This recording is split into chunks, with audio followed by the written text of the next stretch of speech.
Hello and welcome to the European Report. In this programme today we'll be discussing the very important issue of what role the EU and what role can the European Parliament play in helping to foster closer political relations with the Israelis and the Palestinians, and we'll also be talking about the potential come September in the United Nations of the UN recognising a unilateral Palestinian state, and we're saying what implications will this have for the Middle East peace process. In today's programme I'm joined by Dafna Friedman, who's the Communications and Campaign Officer for the Israel Public Affairs, Tomas Sandell, the founder and director of the European Coalition for Israel, partner in crime, and also we are joined by Michael McCann, who heads up Israel-Britain Alliance based in the UK. So welcome to the programme. Firstly, I'll start off with you, Thomas. The French government is very much involved in trying to kickstart the Middle East peace process, to try and push through an agreement between the Israelis and the Palestinians. Can you tell us a little bit more about what the French government are trying to achieve, and why aren't they including Israel in these potential peace talks?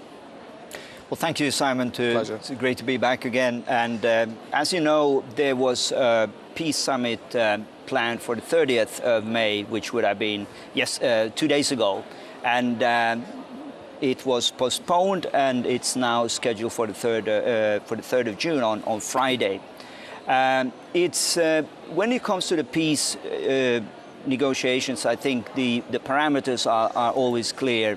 It's more a matter of bringing the parties to the same table, and obviously this is something that has not succeeded in the last few years.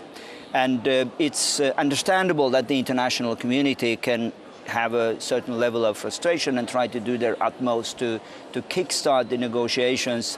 Our concern, of course, is that you want to discuss peace in the Middle East without having the two parties at the table. And this was also the objection from the Prime Minister Netanyahu, to say that if we are to discuss peace, obviously, we want to be involved. This should not be a matter for the international community or the French government for that matter.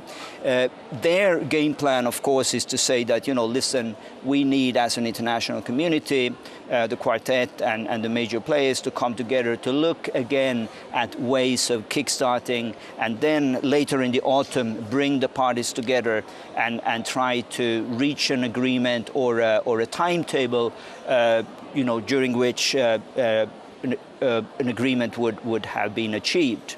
I think as far as the details are concerned, they're not very clear.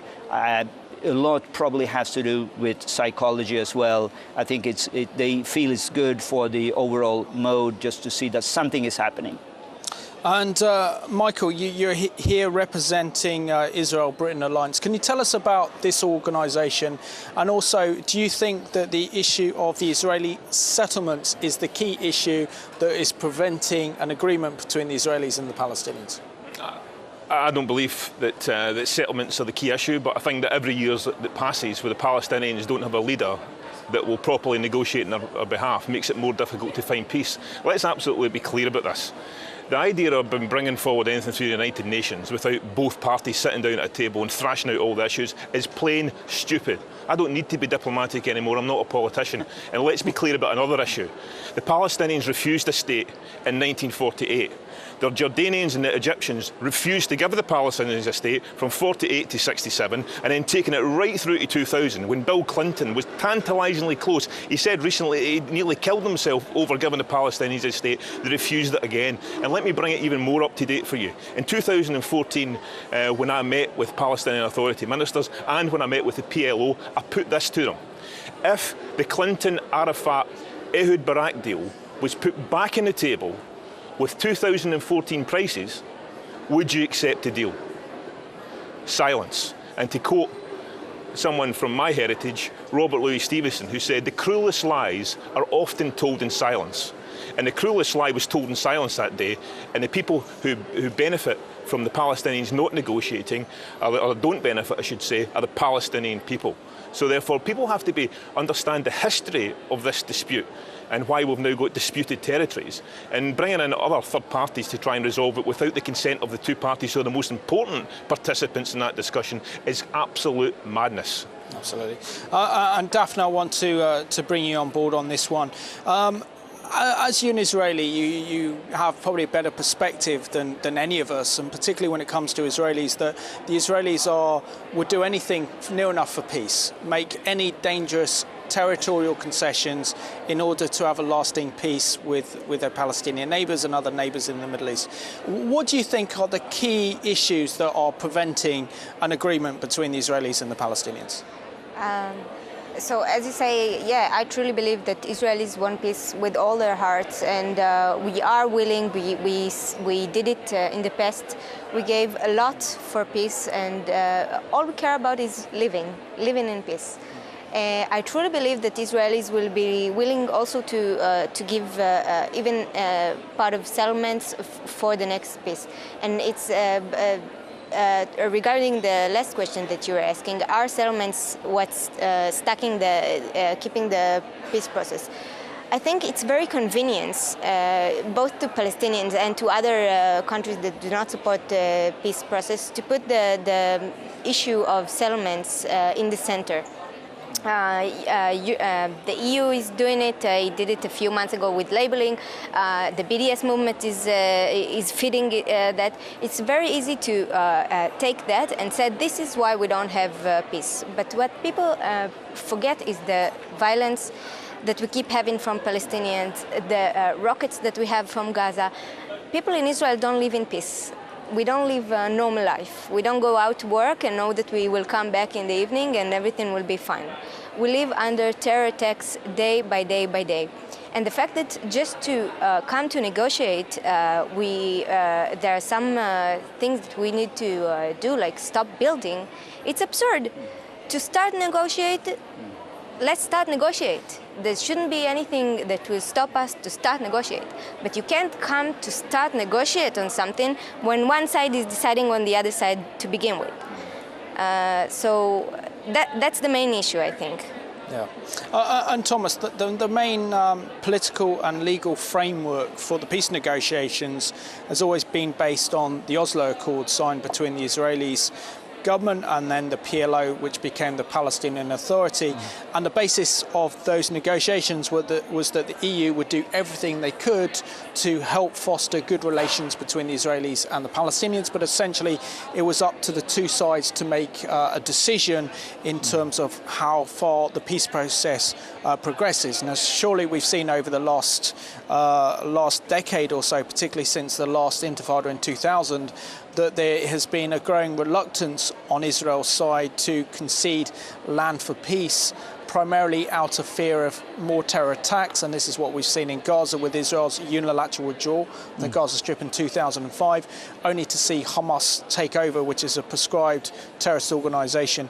So isn't Europe in danger of missing the point of the actual framework by supporting more and more a demand by the Palestinian Authority to create a unilateral Palestinian state outside of the negotiated framework of the peace process? Well, Simon, you said the word unilateral, and I think that's for me the key ingredient in this equation. And as the Oslo Accords clearly stated, there should be no unilateral actions from either side outside of the framework that was agreed. And this is, of course, what happened just a few years ago at the United Nations. When the Palestinians decided, instead of negotiating, instead of sitting down with the Israelis, to bring this to the United Nations General Assembly. And this is something that we've always been objecting to as a European Coalition for Israel, and state the simple fact that there can only be peace through negotiations, exactly as Michael said. I also think that what you need to put in place is simple benchmarking. Yeah. And I think sometimes Europeans in particular, they live in a dream world, just assuming that the state can be birthed overnight, and that the Palestinian culture as it looks today, with all its incitement and violence, would be reaped for statehood. And this is, to use the language of my friend here, this is clearly nonsense. I had a discussion with the famous historian Andrew Roberts, who said, you know, statehood, yes, but let's use benchmarks. It may be a process of 10 years, it may be a process of 100 years. For Turkey to be accepted just as a EU member state, there was a process of 15 years for Turkey to adopt and become more like a European member state.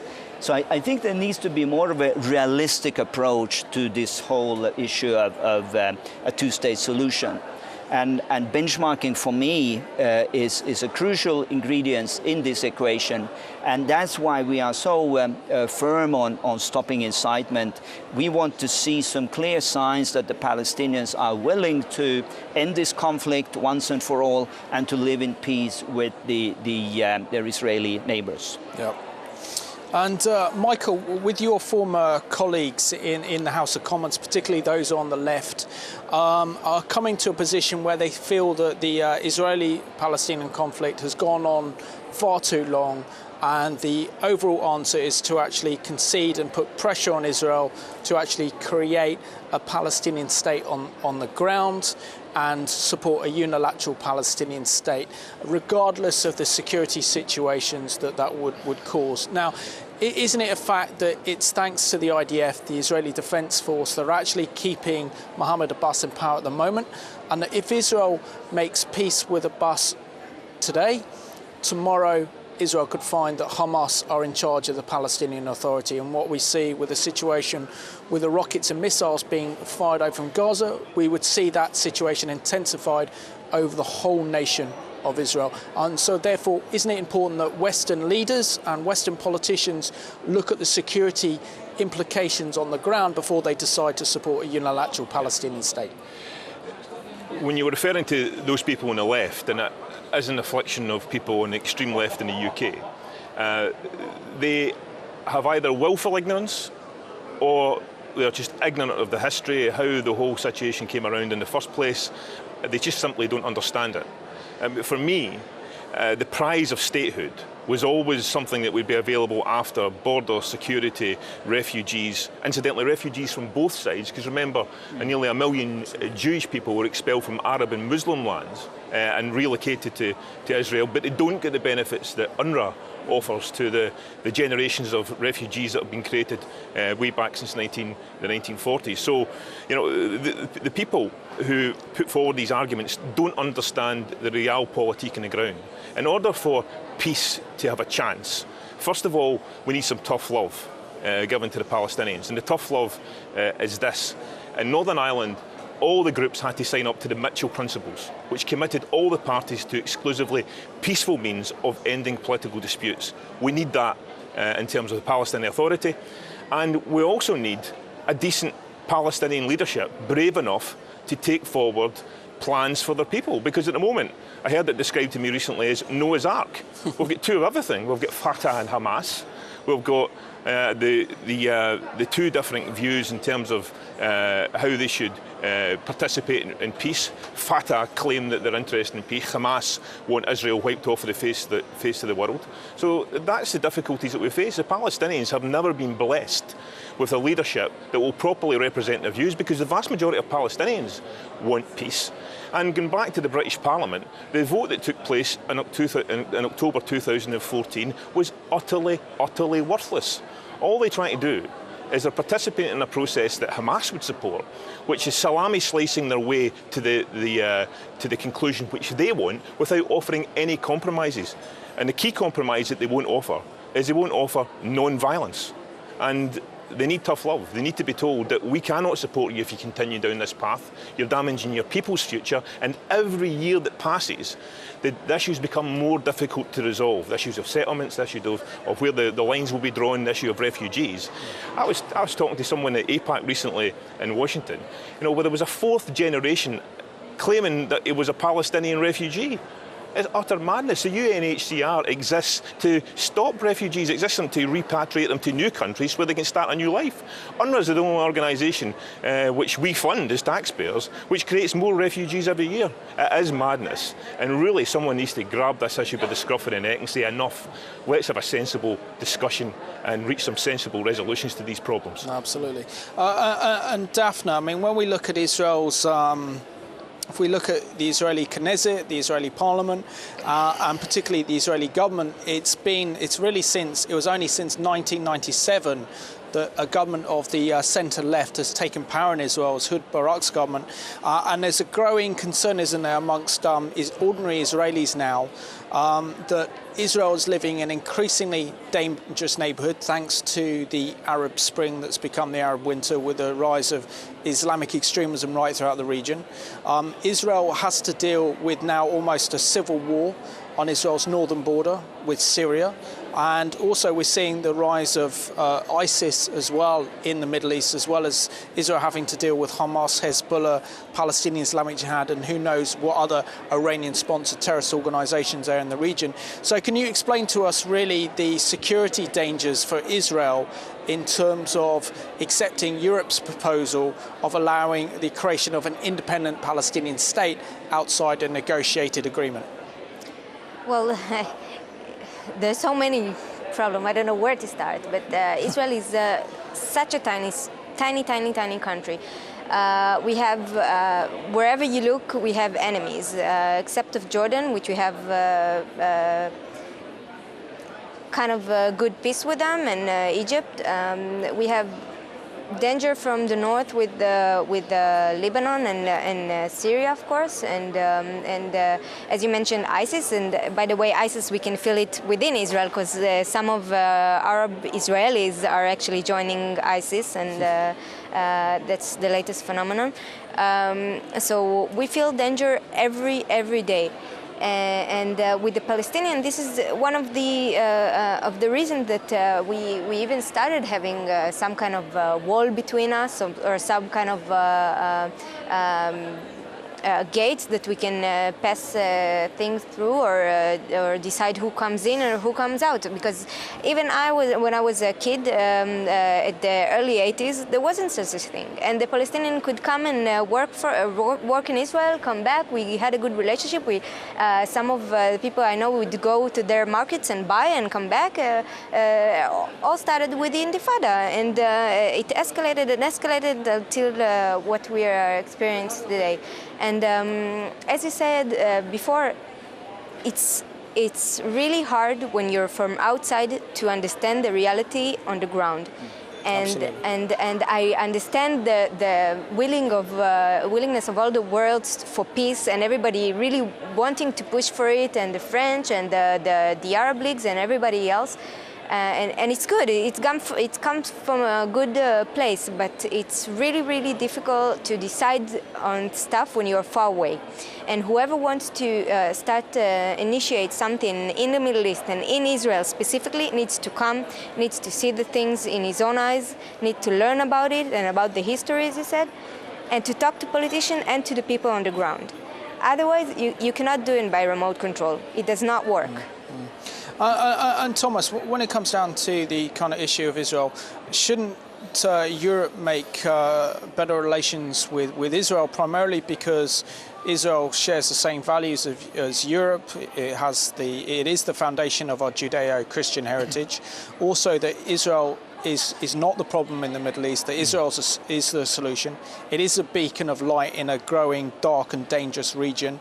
And Israel is the only true democracy in the Middle East, and the only place where Christianity is actually growing. So isn't it important that maybe our European leaders examine the good role that Israel plays in the Middle East in actually confronting this violent terrorism extremism that we're seeing that's sweeping right across the region? Absolutely, Simon, and one would think that this would be crystal clear after the recent attacks in Paris and Brussels, and we realize what type of enemy Israel is facing, as Daphne says, every day. And this is only now becoming, clear for us in Europe. We had a conference just the other week where we basically made two two statements. One is that Israeli innovations really is a key to promoting peace in the region. It's something that Europe can benefit from, but also more interestingly, Palestinians. And there was a similar conference just yesterday where it was displayed how Israeli innovations are fostering integration in Israel, how Arabs and Palestinians can be helped to start their own companies.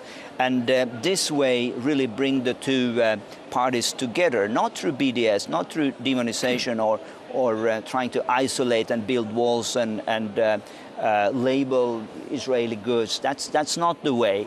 So I think the solutions are very clear, and we need, and I think especially as non-Jews, we have a responsibility in Europe to raise this point and make the choices very clear, to say, either we are looking at more of development as we see in the Middle East. The alternatives are clear, but there is one exception, and that is Israel. As you said, a beacon of light, the only democracy in that region. And it's not rocket science to decide on what side should Israel stand on that issue. Yeah, and Michael, as a former British member of the British Parliament, you visited high-ranking officials in Lebanon, in Jordan, as well as the Palestinian Authority, and also in Israel. What do you say that Israel has that Israel's Arab neighbours don't have in terms of democracy, freedom of press, freedom of religion? Everything that we have in our daily lives. We can turn on the television or the radio, and you can hear a vibrant political debate. You can hear people contradicting government ministers. You can hear people challenging government ministers. Israel's a democracy. Israel is entitled to be criticised, just in the same way Britain can be criticised, France can be criticised, and Germany can be criticised. The USA can be criticised. Democracies make mistakes because they're democracies, and that's the important part. But let me tell you, the BDS movement is anti-Palestinian, it's anti-Israeli, and it's anti-peace.